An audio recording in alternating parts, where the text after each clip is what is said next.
Hello all, Shadwell here, ready to talk about the next film in my collection, Boogeyman 2 from 2007. It's directed by Jeff Betancourt and stars Danielle Sarve and Tobin Bell. There are 3 films in the early 2000s Boogeyman franchise, which is, again, not to be confused with the recent 2023 film version of Stephen King's short story, The Boogeyman, which, again, is a dreadful mess of a movie. Like I said last review, Boogeyman is a cursed title as far as I'm concerned. Although I will admit that this sequel, which is a complete tonal shift from the 2005 film, is better.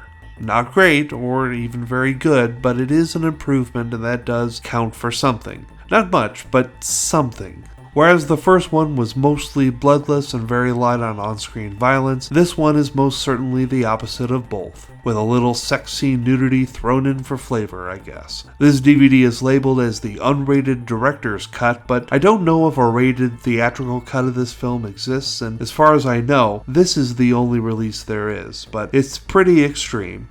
And that is not a compliment. There is one scene where a character is cutting at their arms and pulling out chunks of gore and maggots and slopping it on the floor that I felt was a bit much. This film feels a lot less like a sequel to 2005's Boogeyman and more like a film that would have been right at home in the After Dark Horror Fest either year 2 or year 3. I only own this and the third film in the trilogy because I was in Walmart one day and saw the two of them being sold together for like $6 or something like that, and I figured that since I owned the first one, I could own the rest of the trilogy. And in a way, I'm glad I did that because, like I said, this film is an improvement. Not much of one, but still an improvement nonetheless. Oh, and Tobin Bell, who you probably recognize as Jigsaw from the Saw franchise, plays a tough-love psychiatrist in this film, which feels very intentional because the movie tries to paint him as the villain when he is so painfully not the killer, who is pretty obvious from their introduction scene and only cemented each additional minute of screen time they get. Actually, the Tobin Bell role feels like it would have gone to Robert Englund if this film was 5 years earlier before Saw came out and popularized Tobin Bell. But Tobin Bell does class the joint up a bit, which definitely needs it because the rest of the performances are pretty weak. And there is a blink and you'll miss it connection to the first film. But like I said, better than the 2005 film, so I'm gonna give Boogeyman 2 a straight D and move on tomorrow to another 50 Decrepit Crypto Nightmares movie, which is unfortunately another Todd Sheets film called Goblin,